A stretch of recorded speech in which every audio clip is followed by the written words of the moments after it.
Okay, good afternoon, good evening, good morning if you happen to be on that side of the planet. And welcome to this session on making sense of sense making. My name is Geoff Marlow. I'm going to be your presenter for this session. And so we have a total about 45 minutes. I want to leave some time at the end for Q&A if you can put your questions in the chat. I don't know if it's Steve, one of the hosts, is going to keep an eye on the chat and help manage the Q&A when we get to that bit of the session. So let me share my screen. And so this is the topic that we are looking at right now as part of this conference on leadership and management in complex adaptive systems. So I thought it would be just useful for a few moments to give you a quick intro to who I am and why I am talking about this topic today. So I did a degree in electronics engineering with a digital control specialism way back in 1976. I graduated in 1980. I did that degree at a university. It was a polytechnic at the time, but I did it in collaboration with working at British Aerospace, which is kind of like a Raytheon kind of corporation based here in the UK. And I worked with them for a couple of years after I graduated, doing stuff in the digital innovation space, some military work, but quite a lot of commercial work as well. In 1982, a friend of mine who I'd studied with at university was an engineer at the BBC, British Broadcasting Corporation. And he said, "Oh, Geoff, you know, we're about to digitize everything here at the BBC. Great opportunity. We're going to invest millions, buy all the latest kit. It'll be lots of fun. Why don't you come and join us?" So I ended up joining them. And in the notice period from leaving British Aerospace to joining the BBC, that 3-month window, the BBC kindly decided that they were going to defer their digital investment by at least 2 years. So I rock up to the organization as a digital shaped person in a very analog shaped corporation. So that didn't work out. So I was there for about 9 months. And then I moved to Cambridge, where I still live, in 83, which is 40 years ago, this coming April, to join a company called Cambridge Consultants. And Cambridge Consultants is an open innovation lab, a bit like IDEO, where the firm has capabilities in a variety of technologies, not just digital, not just electronics, not just software, but mechanical engineering, laser physics, biotech, various other things. And so what we would do is we would work with largely commercial organizations to help them take benefit from those technologies in their manufacturing and distribution processes and in their product development. One of the things that a lot of people didn't really realize about that work, and that became apparent to me within a couple of years of being there, is that as well as providing the technology side of things, a lot of what we did was involved in breaking down barriers, blockages, silos inside the client organization, because if they wanted to exploit a new technology in some way, invariably that meant behaving differently inside their own organization. And so relationships between people in marketing and R&D and manufacturing and sales and field service and overall management, those relationships needed to change, particularly when the work involved launching a new product much more quickly than they would traditionally have done. We were often required to help them compress time to market from, say, 18 months to 2 years down to, say, 9 months, because a competitor had entered their market space. And it was in that context that one of our long-standing clients, a Swedish company,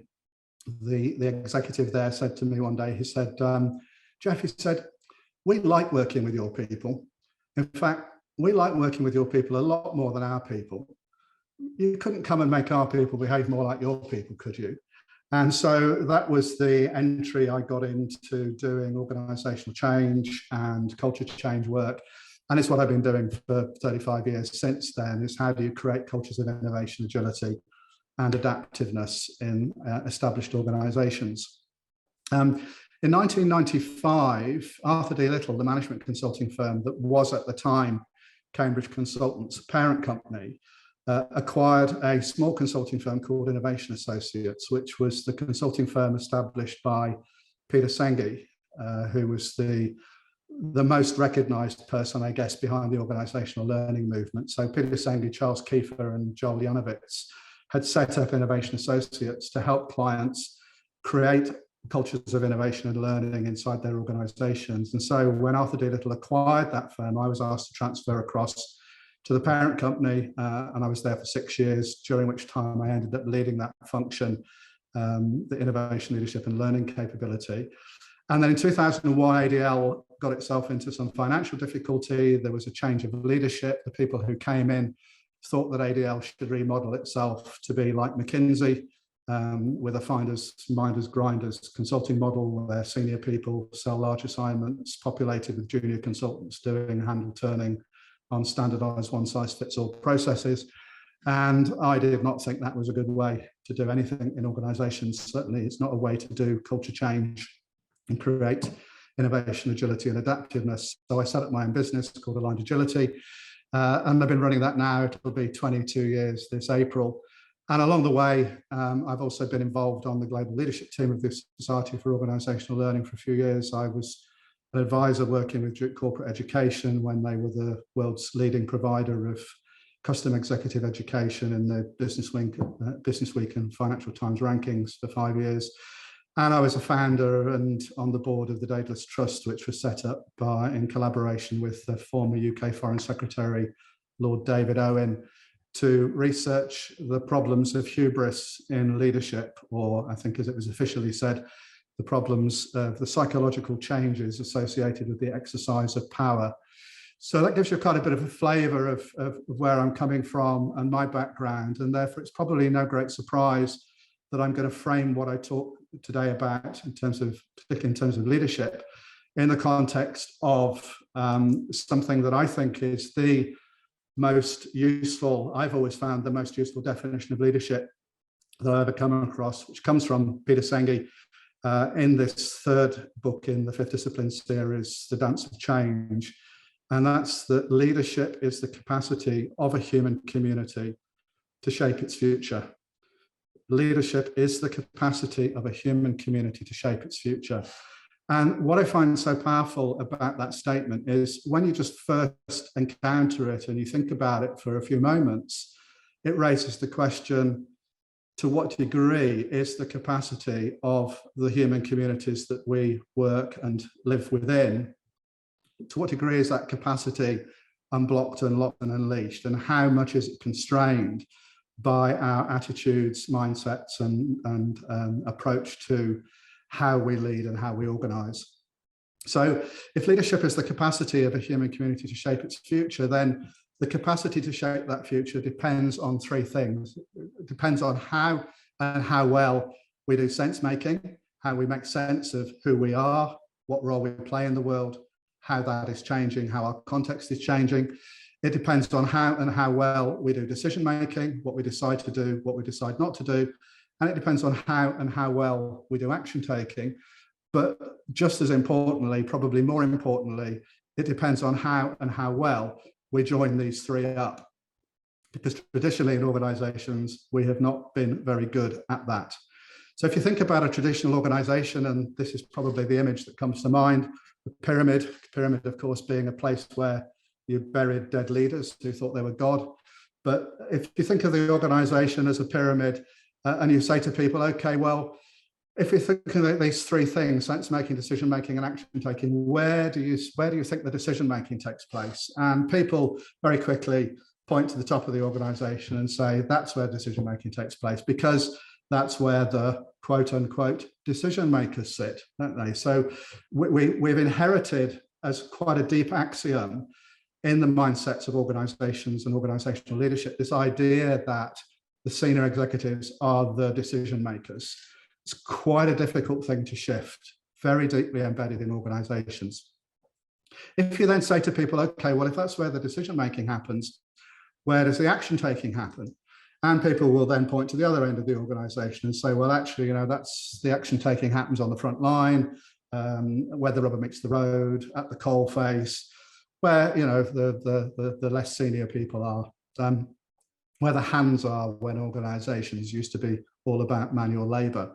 But if you then say to people, okay, well, if that's where decision making happens and that's where action taking happens, Where does the sense making happen in the organization? Normally at that point, they stare at you blankly.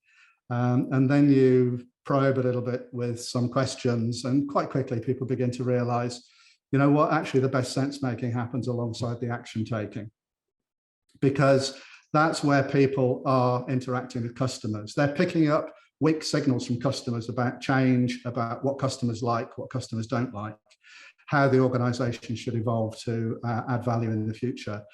It's also where the people are doing the value creation work. So they know what's working well and they know what's not working well.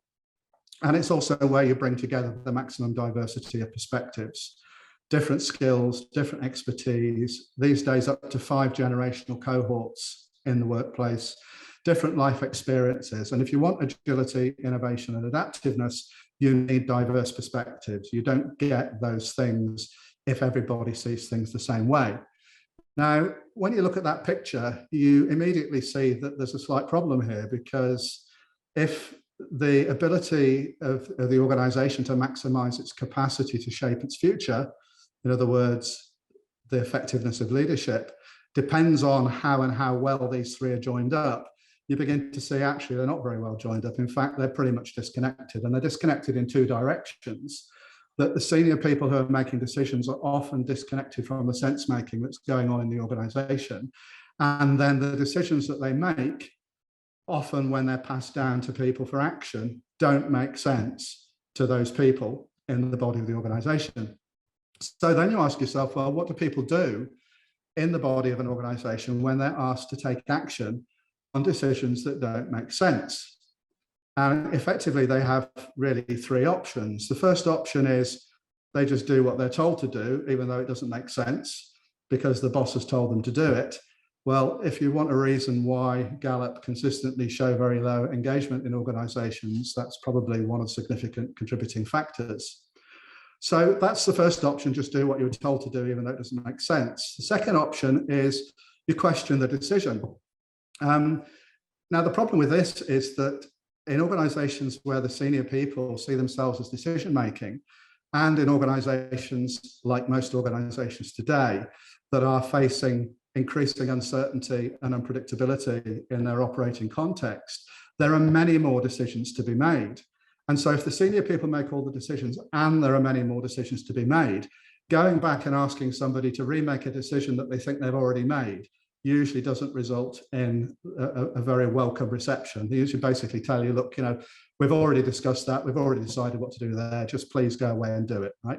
So when you get that message, well, then next time you become one of group 1, you just do what you were told and get disengaged, or you get frustrated, upset, and angry, depressed. You get, ultimately people end up abusive to themselves and others.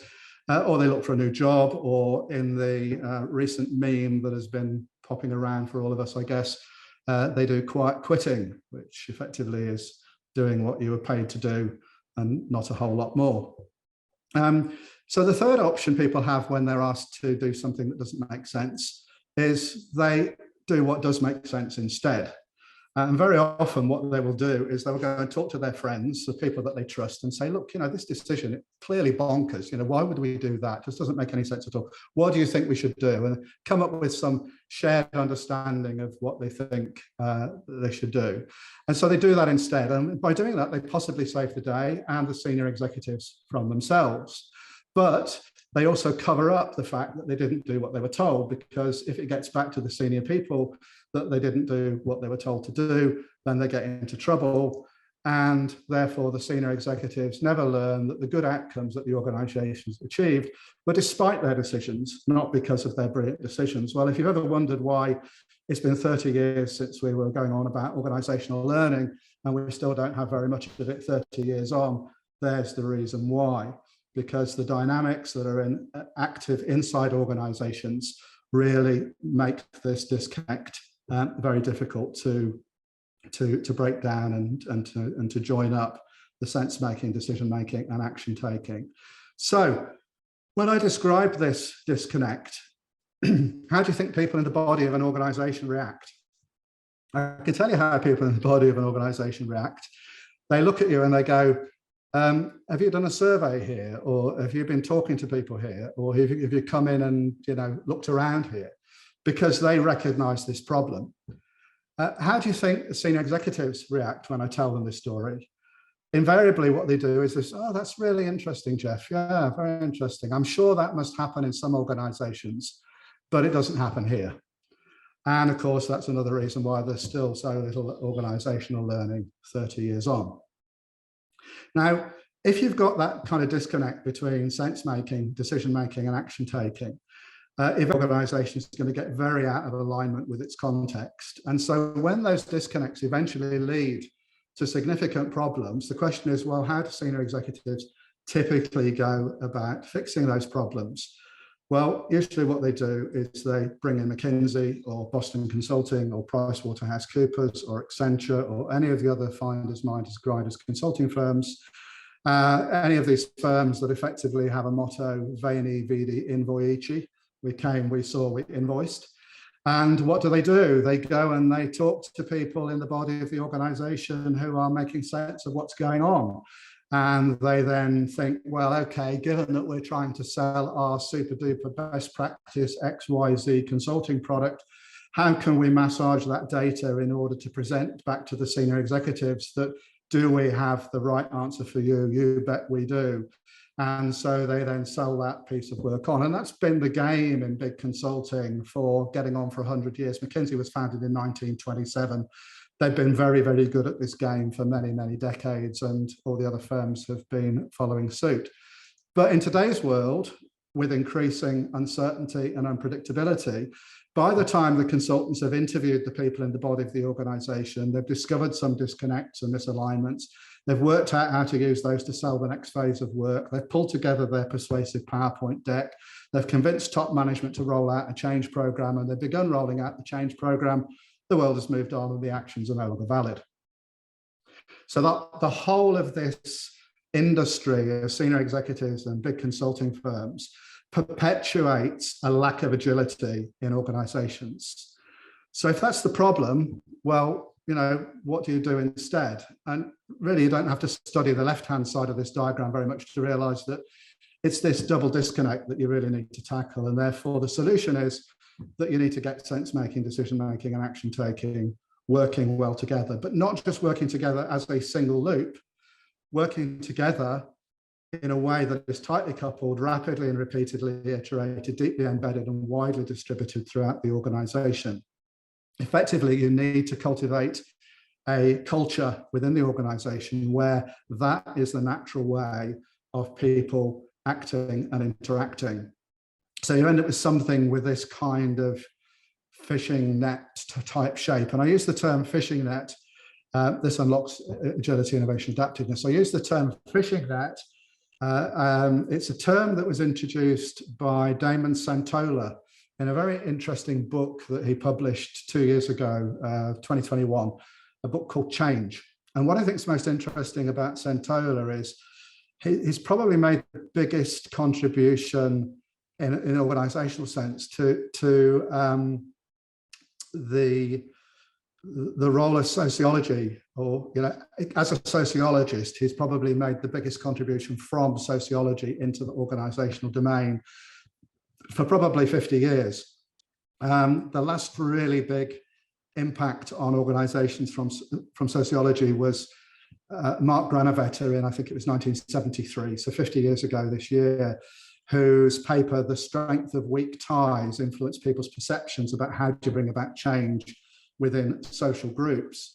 And effectively what he was saying in The Strength of Weak Ties is it only takes a weak tie between an individual within a community and another individual at a distance over this supposedly weak tie for there to be a contagious effect across that bridge. And so if you think about this in terms of physical viruses, you think about COVID, somebody got on an airplane who was in Wuhan and they were carrying the virus. They landed in another country and passed on the virus, and the virus would spread. It's a good example of a simple contagion where it only takes a narrow bridge, i.e. a weak tie, a single individual, maybe a small number of individuals, to propagate that virus from one community to another. I think, again, also another example, not of a physical virus, but of a few years ago, there was the ice bucket challenge. If you remember that, that was a social meme that people picked up. So this was people chucking buckets of ice cold water over themselves or each other in order to raise money for research into motor neuron disease, Lou Gehrig's disease. And so, you know, if I'm Geoff in Cambridge and I hear from my friend Bert in California that this is a thing, I might do it over here and get my friends doing it. And so you find that action has proved contagious across that 1 week tie. It has transmitted that behavior from that community in California that Bert is in to my community here in Cambridge and the people around me.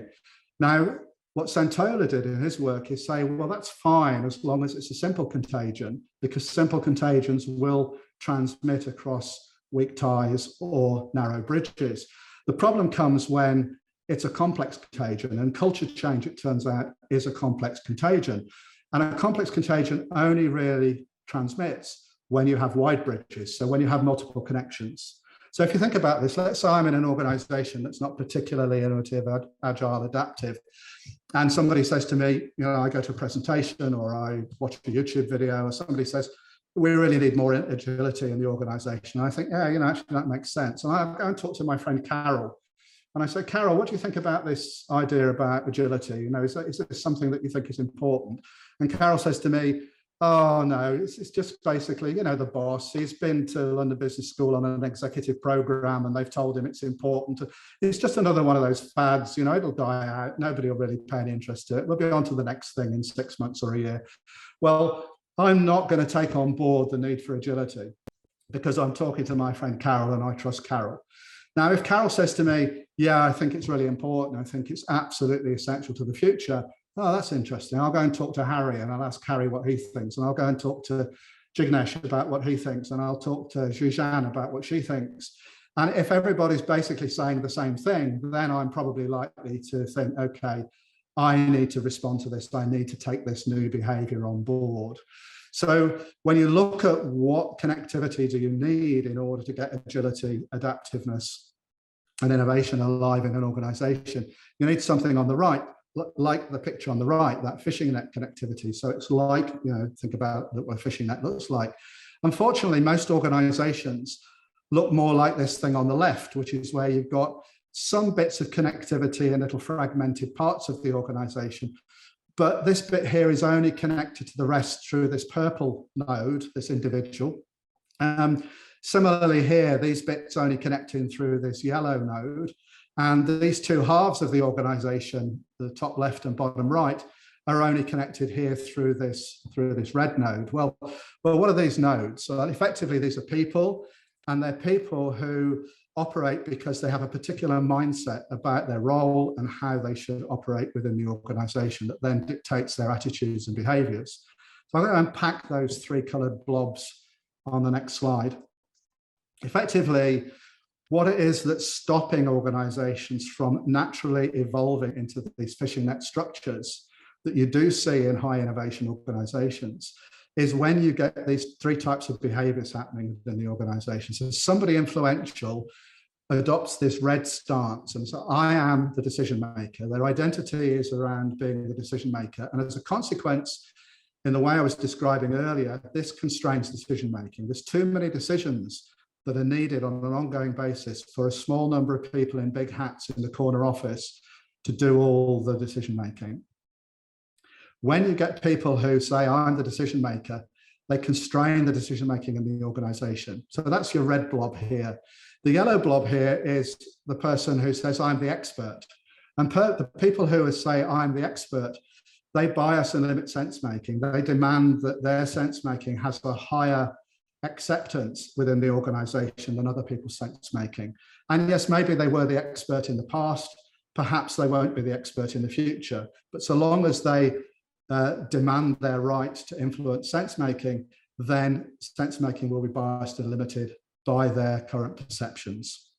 And the third person, the third type of person that you encounter, the type of key influencer, and it's really important here, by the way, to understand key influencers are not always in the most senior position. You know, Carol, who I was talking about with my idea of should I change and become more agile? You know, is this serious or not, Carol? She could be in purchasing. She could be the PA to one of the senior executives. And I just happen to be married to her sister. So I can actually talk to her and find out a lot of what's going on, right? So these key influencers are not always in the most senior positions. But this third type, the one I've indicated in purple here, are people with the mindset, I'm a resource controller. You know, you don't get to do something unless I approve it and I say, yes, you can do it. But let me unpack these three just a little more, and then I'm almost at the end of my formal bit of the presentation, and we'll open up for Q&A. So the person who goes, I'm the decision maker, these are typically senior executives who see their role as making decisions, as opposed to creating conditions in which good decisions get made and implemented. And that distinction between, excuse me, that distinction between my role is making decisions and my role is creating conditions in which good decisions get made and implemented sounds like a little bit of sophistry. But in reality, the second option allows so many more people to get involved in decision making. It's much more about creating the conditions. It's much more about almost like an organic metaphor of creating the conditions within which things can happen, as opposed to being the ones that make the decisions. With the expert, these are people who dominate sense making. For example, they might have superior, or they might claim to have superior technical knowledge. If they know the technology, they can say, well, it can do this, it can do that, it can do the other. No, it can't do this. Yes, it can. They may be right. There may be some of their own personal bias and their own personal agenda mixed in with that. Similarly, they could dominate sense making because they claim superior market knowledge.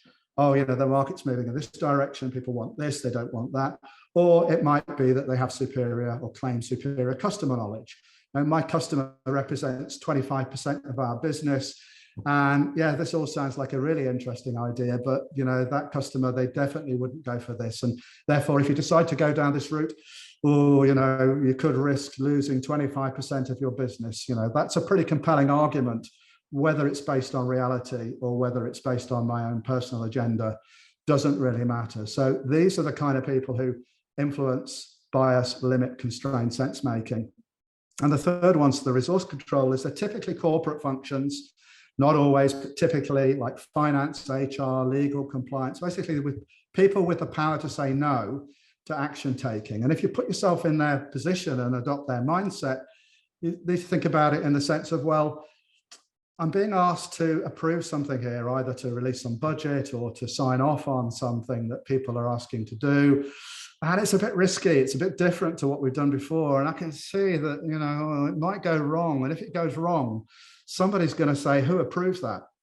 And the buck's going to come to my door. So probably better if I don't approve it, but I can't say no to. So I know what I'll do. I'll say, we need to research this a bit more. I know we'll get McKinsey in to do a study on whether we should do this or not. And back again, you're back into this. Here's a way of delaying and avoiding and slowing things down. So I would say the bottom line here is that if you want to cultivate agility, if you want to move towards an organization that is more adaptive, that is more able to adapt to an uncertain, increasingly uncertain and unpredictable world, then this is where you focus, is finding who are the key influencers and what is it about their mindsets that are constraining the decision-making, the sense-making and the action-taking, and the ability to join those up and to couple those together. So that's pretty much what I wanted to talk about. I've just put a final slide on here, which if you are not connected on LinkedIn and would like to, that's my LinkedIn coordinates. My website is simply geoffmarlow.com. And if you go to the resources page, there are some videos on there. There is a document called The 5 Fatal Habits, which you can download, which is about why organizations have not become agile, adaptive learning organizations, despite 30 years of apparently attempting to do so. It also provides a link to my Substack channel, which is where I do my blog posting. And I've picked here 3 particular, there's about 80 posts on there now, but there's 3 here in particular that I think relate to today's topic. One called Leverage for Systemic Change from last June, One, which is, I think, one of my most popular ones so far, which is called The Toxic Myth of Culture Shared Values, describes how the idea that an organization's culture is its shared values was literally plucked out of thin air by McKinsey 40 years ago, and has poisoned organizations' efforts at culture change ever since. And the third one is a secret everyone already knows. And the secret is that everyone already knows how culture works because we're all cultural beings. We don't always pay attention to the knowledge we already have of how culture works. And when we do, we're able to achieve more than when we don't. So by all means, have a look at some of the other ones on there, but those are the three that I would draw attention to based on what we have been exploring today. And so with that, I will stop my screen share, and then I will attempt now to do this in a more useful mode. Good. So I hope that was helpful and useful to you. Now, I think, Stephen, are you? I am. Mastering the chat and the Q&A? I am, and it looks like we've got a couple of questions. The first one is, as a single point of contact, do we need an accountability body, an accountable body for any of those decision making? So can you ask the question again? Yeah, I'm sorry. Let me repeat that. I got tongue twisted there. As a single point of contact, do we need an accountable body for any of those decision making strategies? As a single point of contact, I have to say, I don't really understand the question. I mean, I think ultimately you do have within organizations hierarchy. I'm not one of these people who believes that you can have organizations without hierarchy. I think the question is, what kind of hierarchy do you want, right? And the default setting is you have a hierarchy of seniority and decision making. That's the default setting that organizations have. What you need is a hierarchy of responsibility for ensuring that you have this kind of culture that I've been describing. So the more senior you are, the more responsibility you carry for creating this kind of culture. And so you need to be assessed and measured by the board as to whether or not you're delivering on that capability. The whole issue of measurement itself comes in then, and that's a real minefield, because there's a saying, an old saying again in management, that what gets measured gets managed. In reality, what gets measured gets manipulated. So as soon as you take people out of making sense, making decisions and taking action as a live living process, and you say, we're going to assess you on this particular metric here, then you no longer focus on what's in the best interest of the organization. You focus on what will help you to score well on that particular metric.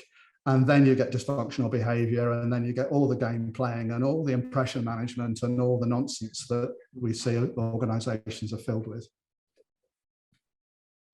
I see a hand up here, Christian. Yes, thank you. Can you hear me? Yes, Christian, hi. All right, thanks for your time. Very insightful. I have a question. If just to set the tone real quick, there is consensus about nowadays that instead of trying to dismantle silos, just to connect them, because people tend to group up in tribes organically, so that it has some value. But in connecting those silos, in my mind, I see actually these three types of people: decision makers, experts, and resource controllers.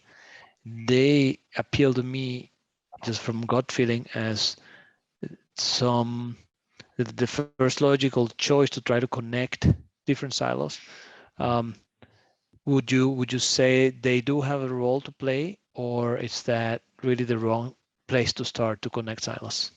Yeah, I mean, I think that you're right that silos, if you think of silos as areas within an organization where people with some sort of coherent sets of skills and capabilities come together, you need that. You need people to be working with each other and learning from each other. That's how you groom and build capacity in the organization. But then when you think about the value they deliver, that comes across in a different dimension. So it's almost like when organizations, certainly the innovation consultancy I worked for, we had vertical silos, if you like, groups that had specialisms. So my group was digital systems, but then we delivered value on projects, which was on an orthogonal dimension. And so the thing was, how do you get that process? How do you get that to work well?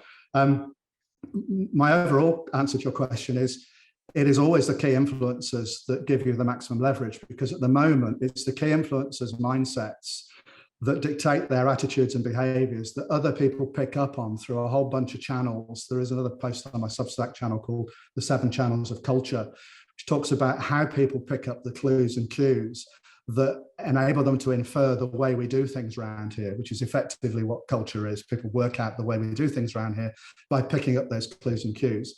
When those key influencers constrain decision-making, sense-making, decision-making, or action-taking, or the connection of those three, then it's those key influencers that need to step out of that trap. And I noticed that one of the questions that popped up was about, mindsets and how do you change mindsets. For me, the thing that I reach for all the time is this little shape that sits on my desk. I call it 2D, 3D. Basically, what happens is you show it to this person and they say, oh, I know what that is, that's a circle. You show it to this person and they say, I know what that is, that's a triangle. You show it to this person and they say, I know what that is, that's a square. And if all they've seen is that particular facet, and if all they've done is hung out, if the circlists have hung out with their fellow circlists, the triangolans have hung out with the fellow triangolans, and the squarians have only hung out with the fellow squarians, then what you get is a fragmentation in an organization where people go, well, I can say it's a circle, but you say it's a triangle, and we can't both be right. And I know I am, so you must be wrong. So it's this being fixated on a narrow perspective that stops people from being able to work effectively with others who see things differently. That's why diversity usually results in fragmentation, not in innovation and agility. And so the simple thing is to, I've been giving these out to clients for like 25 years, is that they pick it up in a meeting and say, look, Bob, you're seeing it like this. Jenny, you're seeing it like this. Carol, you're seeing it like this. What's the bigger picture that we're all missing? So you get into a constructive, generative conversation where it's not about, I'm right, you're wrong, you're right, I'm wrong. It's about each of us is bringing a perspective which adds to the overall understanding. We have a really good follow-up. Thank you very much. Okay. Can I ask Stephen? Steve's moved off a screen. Yeah, somebody. Julian, I think Julian Burton, you had your hand up. Thank you. I noticed you had the bottom line is, as you've just said, shifting key influences mindsets, and I like your metaphor of your shape. But often, it's always upwards, and there's you can lose your job trying to influence mindsets of the key influencers. Have you got any tips or tricks for doing that? Yeah, I mean, it is a skill, right? And part of the skill is embodying it yourself, right? So if you're able to interact with somebody who you think on the surface, it looks like they're either incompetent or unreasonable or both, you're able to stay out of making that judgment and therefore assessing them as either an idiot or, if I can use the term, an arsehole. If you're able to stay out of judging them in that way, you're more able to inquire and say, look, just help me understand. I mean, one of my phrases, I got this from a colleague of mine who sadly died of motor neuron disease last year, but just to help me to understand, Julian, help me understand. I mean, what I think I heard you say is this, but my understanding is this. Can you help me connect the dots? Can you help me join up those two perspectives? And what it's doing is it's assuming I have a certain respect for your perspective, even though it's different from mine, because I don't think you're an idiot or an arsehole. So there must be some truth value in what you are bringing to the table. And if I maintain that attitude in my awareness, that will come across to you as non-threatening. And you're much more likely to share with me what you perceive. And I'm much more likely to say, you know what, I thought the guy was an idiot, but actually he's clearly onto something here because he's seeing something that I'm not yet seeing. And that's what starts to build this kind of cultural shift. Now, that can happen with anyone at any level in an organization, but if you can target the key influencers, you get a much greater leverage, a much greater bang for your buck. Because when their mindset shifts, if they stop being these people who are fixated on their 2D perspective and it's my way or the highway, if they stop doing that, all the people who are influenced by their behavior also start to change their behavior. You kind of get that ripple effect going through the organization. So the way we do things around here starts to shift, and people go, oh, it's different around here. And it isn't different around here because somebody came up with a new list of values, or somebody came up with a new slogan, or somebody, you know, came up with a training program where everybody got sheep dipped in the 6 values of innovation and agility. No, it's actually something that is evolving, and people are experiencing it evolving, and therefore feel, oh, you know, this is different around here. Thank you very much. Thanks, Julian. I've got mine. Abigail. Yes, hi there. So can you respond to Gautam's question in the chat, which is how do you approach the expert types on the team? And it could be, they may be the self-proclaimed experts, but it's possible that the rest of the team is deferring to them because they have the know-how, which is a little different from your cone, triangle, square shape. Yeah. Thanks, well, thanks, Geoff. Yeah, and thanks for joining the two together, Abigail. Yeah, it is. Well, it's different and it's similar to the circle, triangle, square. Excuse me, I've been laid up with flu ever since the 23rd of December, so my voice is a little bit croaky. Yeah, the reality is that no matter how expert somebody is, they never see the whole picture. Doesn't matter, it could be Albert Einstein, they never see the whole picture. Right? The history of science, if you look at Thomas Kuhn's The Structure of Scientific Revolutions, the history of science is nobody ever sees the whole picture of anything. But what happens is there is a prevailing dominant model that most people buy into at the time, and eventually it gives way to a new model. It doesn't give way to a new model in the way scientists often present it, which is that we do research and we come up with a new insight and therefore we change our minds. If you look at what Max Planck, who was the founding father of quantum mechanics, said, he said, new ideas in physics don't get adopted because they explain phenomena better. What eventually happens is the people in control of the physics community eventually die, and they're replaced by people who are already familiar with the new theory. 30 years on, I hope that's also true about organizational learning, right? You know, the more people are more in senior positions now have at least heard of some of the things around organizational learning. So to your point about the expert, again, it requires that kind of humility and skill in interacting with experts, because often they do base their identity quite deeply on their expertise. But to try and understand what might be coming along that might evolve in the particular area of expertise that they have, how is that changing? How is that evolving? How might that be different in the future? Because if you look at organizations that have, you know, crashed and burned, they crashed and burned because they believed too much on what the technology or the expertise of the past was, and somebody came in from left field with the future and they didn't see it coming until it was too late. So, you know, whether that's Blockbuster Video being eaten by Netflix, or whether it's Toys R Us going under to Amazon, or, you know, whether it's Nokia going under to Apple and Android phones, it's the same phenomenon.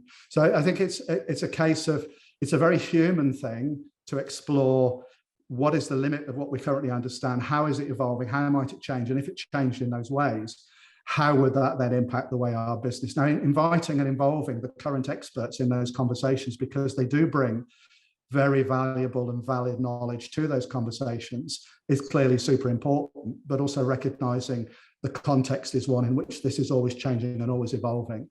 So that would be kind of my generic approach to that. And as I say, it is quite all of these things are sensitive, because in all three cases, I'm the decision maker, I'm the expert, and I'm the resource controller. Very often people's identity is very closely coupled to that. So if you criticize the performance that they're doing, it's like you're criticizing them, and that triggers all sorts of emotions, defensiveness, denial, blame, justification, all of these kind of things. So yeah. Thank you, Geoff. Thank you. Jean, you've got your paw raised. Yeah. Are there certain organizations that you're currently following, because it seems like they got it pretty much figured out? I would say most. I don't think there's any particular organization that I would say has got it all figured out. I mean, I think what is really interesting, one of the organizations I found most interesting over the last, say, 5 to 10 years, has actually been Microsoft. because they were so deeply entrenched in their expert-driven, everything was around Windows. I mean, Steve Ballmer, you know, the way he laughed at the iPhone and then bought Nokia's handset business for 7.2 billion, which then got written off about 3 years later when Satya Nadella took over. I think that where Satya Nadella describes the change that he tried to bring about within Microsoft away from a know-it-all organization to a learn-it-all organization. And he actually was very much an advocate, maybe still is, of the growth mindset concept, which I know a lot of people have, you know, a lot of people have a lot of different opinions. But I think Microsoft's really interesting because they had been around for quite a long time. They had a very deeply ingrained culture. But by focusing attention on learning and innovation and not on continuing to just do the things that we've always done, I think they make a very interesting example. I think also if you look at what, and you know, they're kind of getting into problems now, but a lot of the companies that were up until recently probably still are the most valued companies in the world. They, you know, in the innovation space. So, I mean, it was firms like Google, Microsoft, Apple, the companies that are doing iterative learning around, they're doing this sense-making, decision-making, action-taking. By, you know, like every time you use Google, you do a search, it's experimenting on you to sense-make what you're doing and how you're doing it in order to then optimize how it then responds. And so that iteration is something clearly easier to build in to an online digital platform like that. But there are organizations who are learning from these kinds of things. And I'm sure people would say, well, you know, everybody's all like in praise of Birdsong and Hire, and you'll probably find that there's examples of these kinds of practices within these organizations. So yeah, that would be how I'd respond. Look, I'm very conscious now of the time here, right? We're supposed to finish at 8:15. I don't know, Stephen, you'll guide us as to whether or not we have a hard cutoff or whether we can run on a few more minutes. We do have a 15-minute break before the next session starts. So if you guys want to keep going, this is a productive conversation. So I don't see the point in stopping it. Okay. Yeah. Well, I'm good for the next 10 minutes or whatever. So I think Saeed, you've got your hand up. Hey, Geoff Marlow, thank you very much. Great presentation. I learned so much, okay? But just maybe connecting to Dave Snowden before in the conversation where terms are used, but the concepts are not there. So when you started talking about decision-making, you brought into my mind these, you know, these one-liners, like the CEO is responsible about strategy. The CEO is responsible about, or the board is responsible about decision making. Sometimes these sentences are thrown, but either for lack of understanding or lack of explaining, silos are built through language sometimes. So, you know, models, like Dave Snowden explained, models are imperfect, right? And so is the language. Language is approximation most of the time. So how do you think we should go about, you know, explaining the essence of things and not get hung up on the terminologies? From your talk, I understand now that decision-making is a system, right? Well, decision-making is part of a system. I mean, I would say, as I illustrated in the presentation, that we need to really understand these three things: sense-making, decision-making, and action-taking. What are they? Where do they happen? How are they tightly, you know, how well are they coupled up? Because that's the thing that gives you the capacity to shape the future. So that's, if you like, the essence of what I was trying to convey in the presentation. But you're absolutely right about we do need models, we do need concepts. Otherwise, we can't process every bit of data in the world every time we have to make a decision, right? That's combinatorially explosive. It's impossible to do enough processing to work that way. So we have to work with models and concepts and ideas. But the problem with working with models, concepts, and ideas is sometimes they become reified. Sometimes we start to feel that they're not actually concepts, they're the reality. And this is where we end up with what was unconscious competence becoming unconscious incompetence, You know, we think that what we should be doing, like the CEO should be doing strategy. Well, what is strategy, right? Strategy is sense making the organization in its context. It's saying, okay, we do this kind of stuff and the world needs this kind of stuff. How should we be deploying our resources? What decisions should we be making? What action should we be taking as a consequence of how we fit in the world? So effectively, strategy has always been sense making, but in a world that was much more slow, that was much more predictable, that was we were much more able to project into the future and say, well, these are the trends over the next 5 years. You could do that sense making by using a strategic planning process.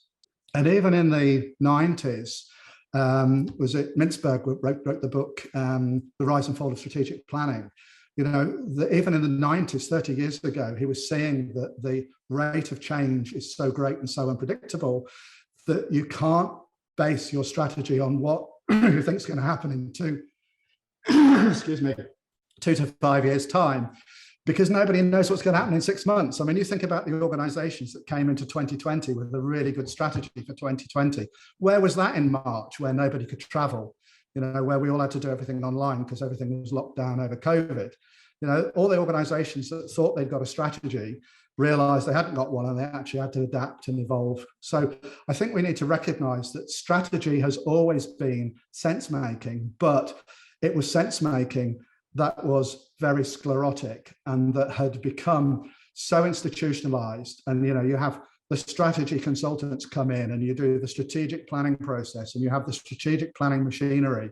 Ari de Geus, who was actually the guy who coined the term organizational learning, he was head of group planning at Shell. He was also co-director on the Society for Organizational Board, worked with him for a number of years, wonderful guy.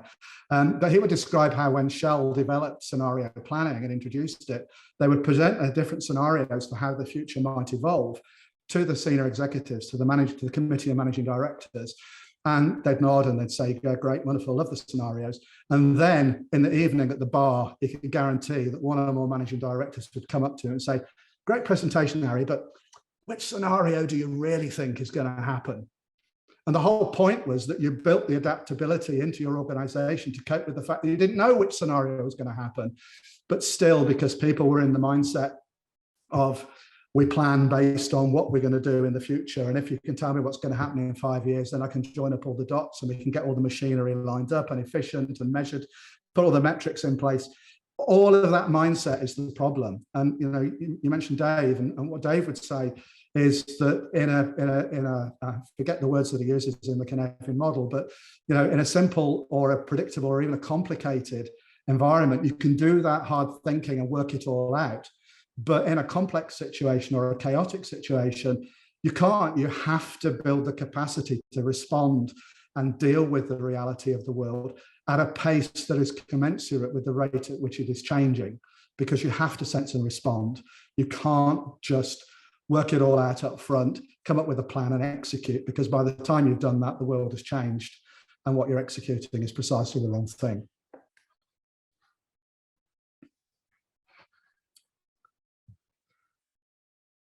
Okay, stunned silence. It's always good. We're thinking, that's why. That's even better. Hey Geoff, that was a good visual, that sculpture. Just wanted to know, where do you get that from? Which sculpture was that? The triangle circle. Oh, the circle. It came about because I was asked when I worked with Arthur Little in the 90s, I was asked to write a paper for the House Journal. And I came up with this thing about how people look at something. So you think of this Rubik's Cube, right? Somebody looks at it that way and they say, oh, it's orange. And somebody looks at it this way and they say it's yellow.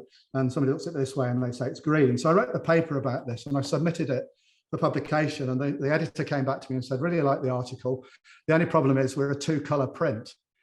So I can't actually do those different colors. So I thought, well, what am I going to do? I'm going to do shading. So it just felt really naff to shade them in different ways to cope with this.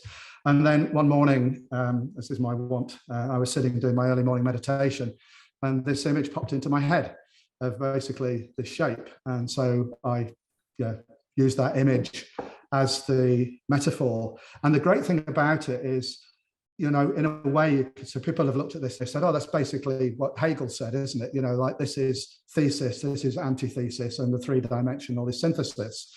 But you talk to the average person, the average organization, and you mention Hegel, or you mention ontology, or epistemology, or semiotics, or teleology, and their eyes glaze over and they just disconnect. If you say to people, somebody sees the circle, but they get fixated on it and they don't realize that somebody else is seeing the triangle, everybody gets it. It's a very, very simple metaphor. So I was just, I accidentally came up with it because of that limitation of the printing process. And I realized very quickly how powerful it was, because everybody who sees it gets what it means. The challenge is, of course, embodying it. Sorry, Gautam. You built it. Well, actually, when I worked at Cambridge Consultants, I had this machined up for me by Steve Rogers, who ran the model shop. It's a Delrin. It's called Delrin. It's engineering plastic. It's a very high density engineering plastic. And then subsequently, I found a nice company in Cornwall in England who makes me these nice little wooden ones, which I've been providing to clients with, of course, the appropriate URL laser engraved. Oh, and there's Mark in Copenhagen who's got one. Look at that. That's, yeah. So then, and I meet people I've not seen for 20, 25 years, and they'll say to me, I still have your little shape on my desk, because we get into heated arguments in my office, and I'll pick it up and go, look, you're seeing this, she's seeing this, I'm seeing this.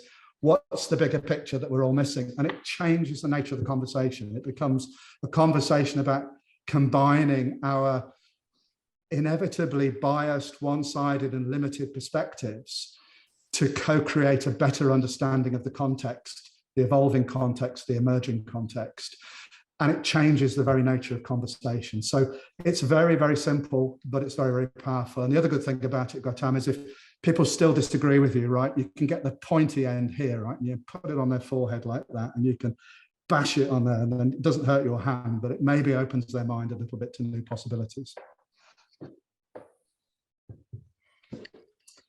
Okay, good. Look, it's 27 minutes past, so I really need to let you folks go so that you're available for the next session. So thanks, Steve, for your help and support and assistance with the Q&A. Thanks everyone for attending. Do connect if we're not connected on LinkedIn. And yeah, great to meet you all. And thank you for your engagement. Thank you. Thank you. Thanks, Geoff. Thanks, Geoff. Thank you.